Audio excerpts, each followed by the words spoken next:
ప్రార్థించుకుందాం. హల్లెలూయా. స్తోత్రం పరిశుద్ధుడా, స్తోత్రం స్తోత్రం స్తోత్రం. వందనాలు యేసయ్యా, వందనాలు తండ్రి. హల్లెలూయా. మధ్యాహ్నకాల సమయంలో మరొకసారి మీ నామమును కొనియాడి బయటపరుస్తున్నా. హల్లెలూయా హల్లెలూయా. కాచి కాపాడారు, మీకు స్తోత్రాలు. ఈ సమయంలో విజయకుమారి అమ్మ కొరకు ప్రార్థిస్తున్నాను. అమ్మను దీవించి ఆశీర్వదించి ముత్యాలు లాంటి 3 అమ్మాయిల్ని సంతానంగా ఇచ్చారు ప్రభా. కొరకు ప్రార్థిస్తున్నాను. విద్యాభ్యాసం పొందుకొని మీరు ఎదుగుటకు సహాయం చేయండి. మీకు సాక్షి బుద్ధులుగా ఉండుటకు సహాయం చేయండి ప్రభా. మీకు స్తోత్రాలు, వందనాలు చెల్లిస్తున్నాను.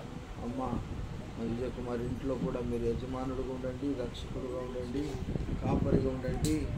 నేను సమస్తం సాధ్యపరిచి దేవుడుగా ఉండండి ప్రభా. మీ స్తోత్రాలు, వందనాలు చెల్లిస్తున్నాను. అలాగే నేను సిద్ధు కొరకు ప్రార్థిస్తున్నాను. సిద్ధు ఎంత ప్రేమతో నాయన అయ్యగారి తరపున ఉన్న మమ్మల్ని కూడా ప్రేమించి ఇలాగూ సన్మానించాడు ప్రభా.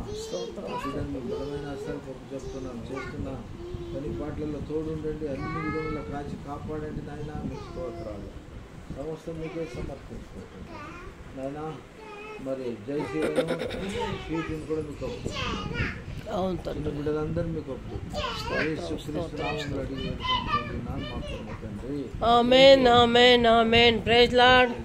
హల్లెలూయా హల్లెలూయా చెప్పాలా గుండు.